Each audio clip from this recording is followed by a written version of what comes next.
فَبِأَيِّ آلَاءِ رَبِّكُمَا تُكَذِّبَانِ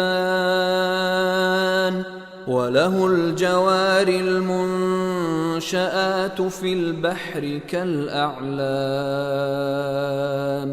دو واقعے تاریخ کے بہت دلچسپ بھی ہیں اور ہمارے لیے مؤثر بھی ہیں، میں آپ کو بتاتا ہوں۔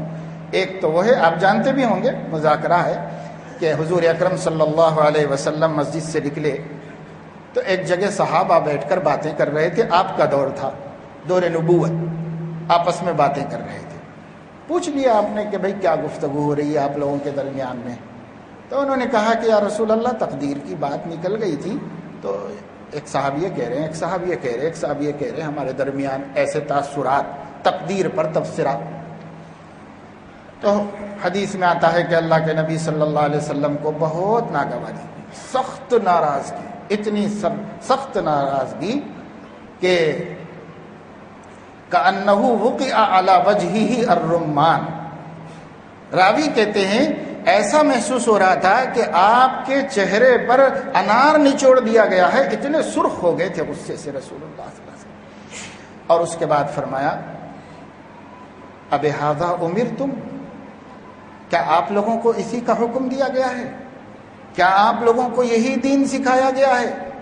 اللہ کی تقدیر کے معاملے میں بولو، گفتگو کرو، زبان کھولو، آپس میں تبصرے کرو، خیالات کا اظہار کرو۔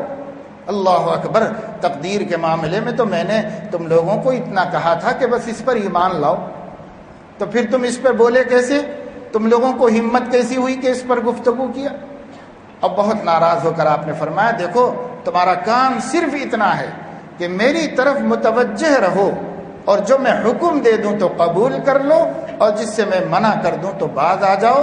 تیسرا کوئی کام تمہارا نہیں ہے، تمہارا کام صرف میری طرف متوجہ رہنا اور میرے امر و نہی پر نظر رکھنا اور اس کی تعمیل کرنا ہے۔ بس یہ ایسا سبق تھا رسول اللہ صلی اللہ علیہ وسلم کے زمانے میں۔